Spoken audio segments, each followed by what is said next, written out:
Hello and welcome back to another ASMR video with yours truly. In today's video, it's going to be a storytelling book. I have Alice's Adventures in Wonderland here. I was going to read some more Norse mythology, but if you haven't heard about what Neil Gaiman has done, I'm a little put off by reading his stuff. So, without further ado, we've got a new story to get into. Alice's Adventures in Wonderland. I've read the first few pages of this a few times now, in recent months.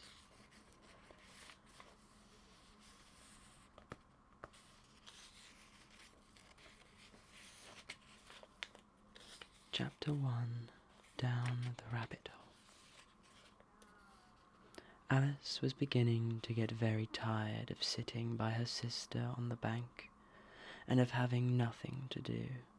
Once or twice she had peeped into the book her sister was reading, but it had no pictures or conversations in it. What was the use of a book, thought Alice, without pictures or conversations?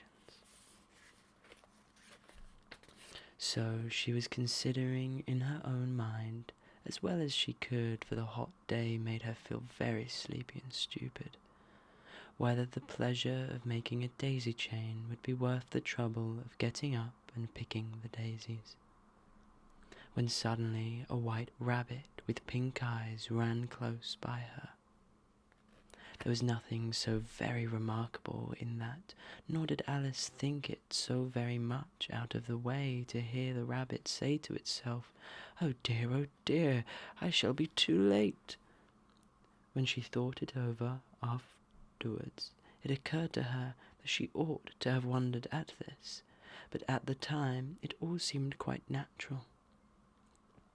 But when the rabbit actually took a watch out of his waistcoat pocket and looked at it, and then hurried on, Alice started to her feet, for it flashed across her mind that she had never before seen a rabbit with either a waistcoat pocket or a watch to take out of it.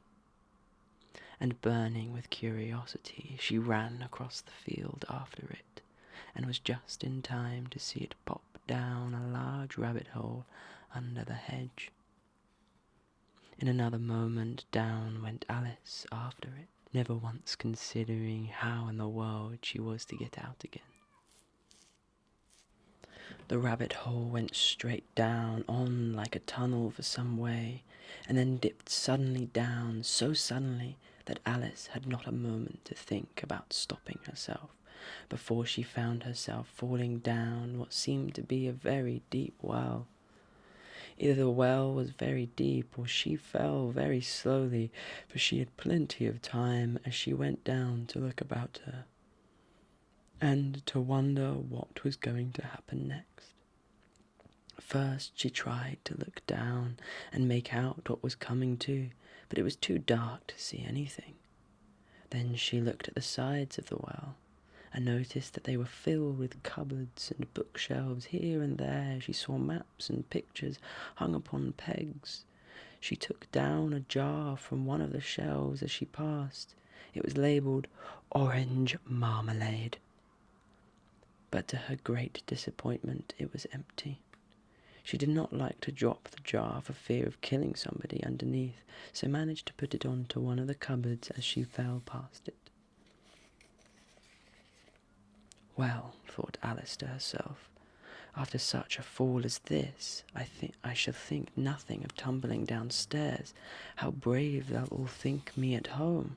Why, I wouldn't say anything about it, even if I fell off the top of the house. Which was very likely true. Down, down, down, would the fall never come to an end? I wonder how many miles I've fallen by this time, she said aloud.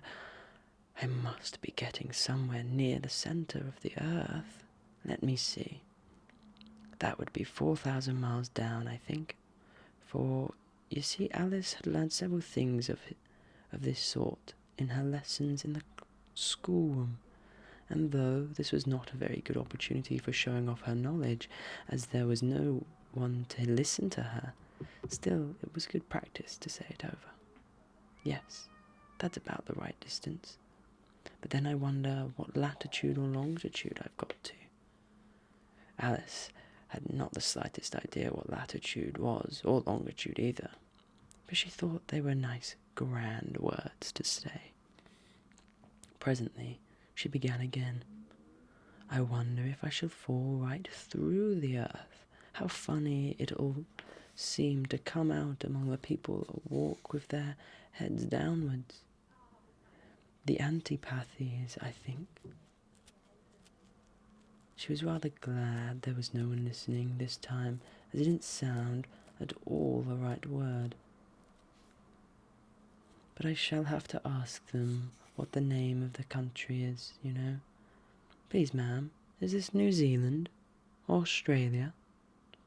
And she tried to curtsy as she spoke. Fancy curtsying as you're falling through the air. Do you think you could manage it? And what an ignorant little girl she'll think of me for asking. No, it'll never do to ask. Perhaps I shall see it written up somewhere. Down, down, down. There was nothing else to do, so Alice soon began talking again. Dinah'll miss me very much tonight, I should think. Dinah was the cat. I hope they'll remember her saucer of milk at tea time. Dinah, my dear, I wish you were down here with me. There are no mice in the air, I'm afraid, but you might catch a bat, and that's very like a mouse, you know. But do cats eat bats, I wonder? And here Alison began to get rather sleepy, and went on saying to herself, in a dreamy sort of way, do cats eat bats? Do cats eat bats? And sometimes, do bats eat cats? For you see, as she couldn't answer either question, it didn't much matter which way she put it. She felt that she was dozing off, and had just begun to dream that she was walking hand in hand with Dinah, and was saying to her very earnestly, Now, Dinah, tell me the truth. Did you ever eat a bat? When suddenly, thump, thump, down she came upon a heap of sticks and dry leaves, and the fall was over. Alice was not a bit hurt, and she jumped up onto her feet in a moment she looked upon. But it was all dark overhead. Before her was another long passage, and the white rabbit was still in sight, hurrying down it. There was not a moment to be lost. Away went Alice like the wind, and was just in time to hear it say, as it turned the corner, Oh, my ears and whiskers, how late it's getting. She was close behind it when she turned the corner, but the rabbit was no longer to be seen. She found herself in a long, low hall which was lit up by a row of lamps hanging from the roof. There were doors all around the hall, but they were all locked, and when Alice had been all the way down one side and up the other, trying every door, she walked sadly down the middle, wondering how she was ever to get out again. Suddenly she came upon a little three-legged table, all made of solid glass. There was nothing on it but a tiny golden key, and Alice's first idea was that this might belong to one of the doors of the hall. But alas, either the locks were too large or the key was too small, but at any rate it would not open any of them. However, on the second time round, she came upon a low curtain she had not noticed before, and behind it was a little door about 15 inches high. She tried the little golden key in the lock, and to her great delight, it fit.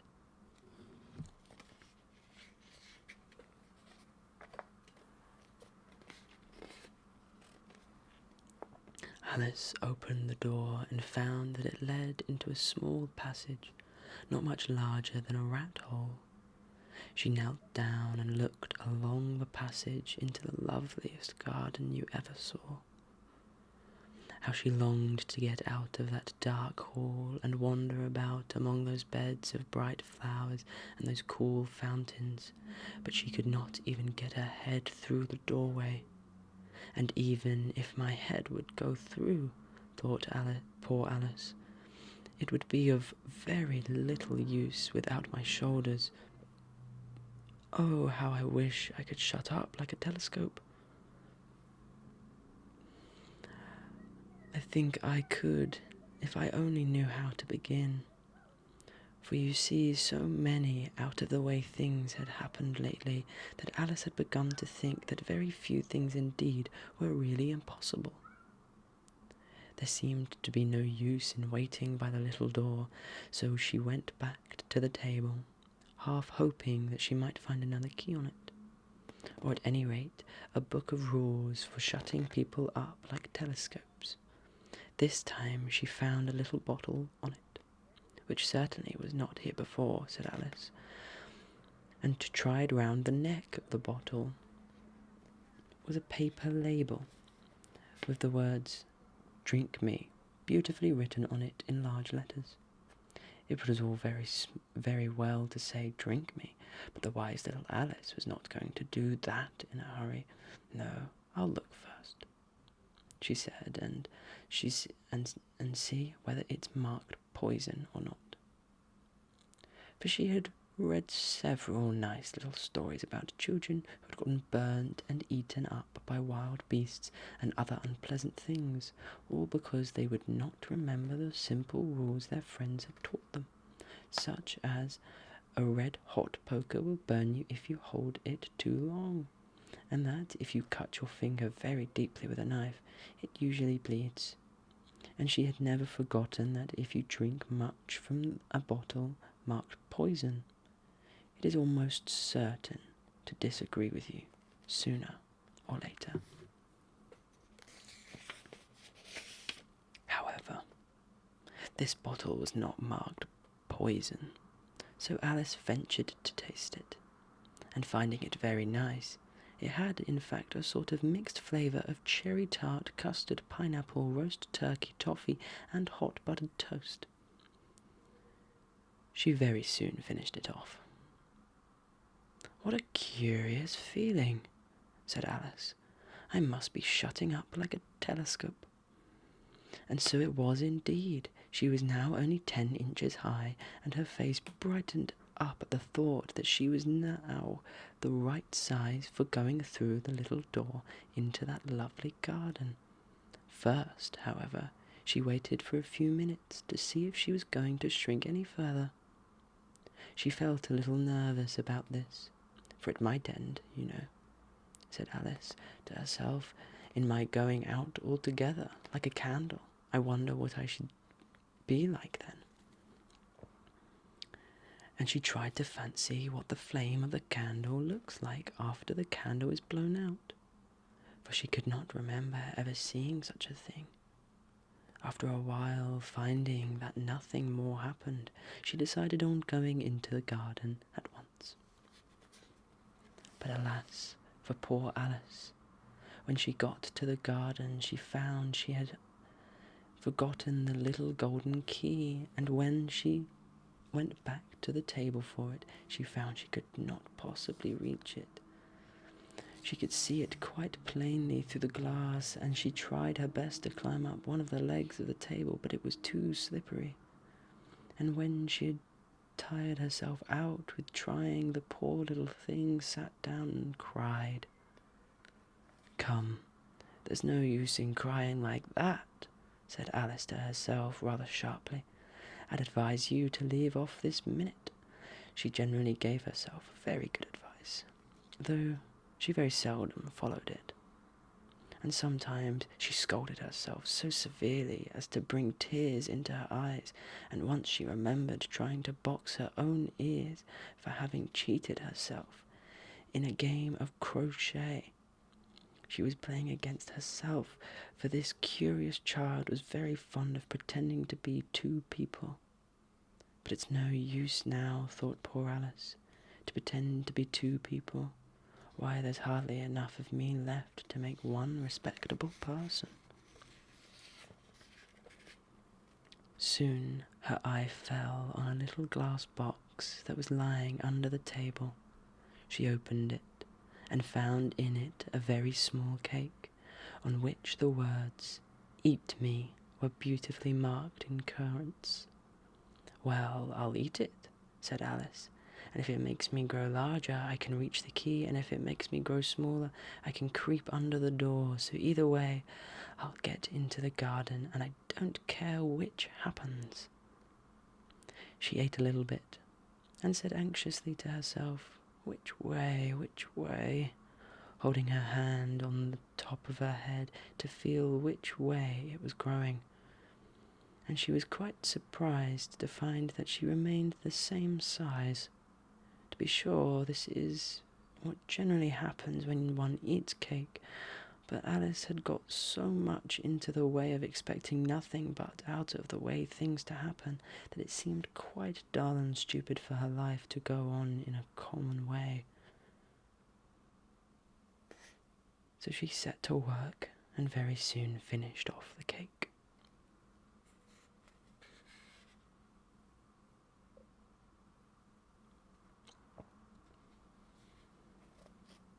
And that is chapter 1 of Alice's Adventures in Wonderland.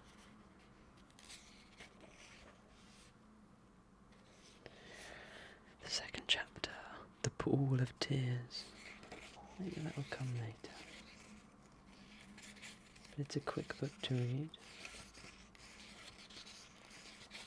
Each chapter is about 15 pages. So we will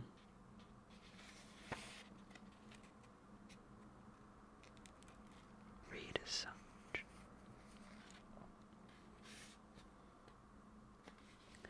Thank you so much for watching. Please like and subscribe. I'll see you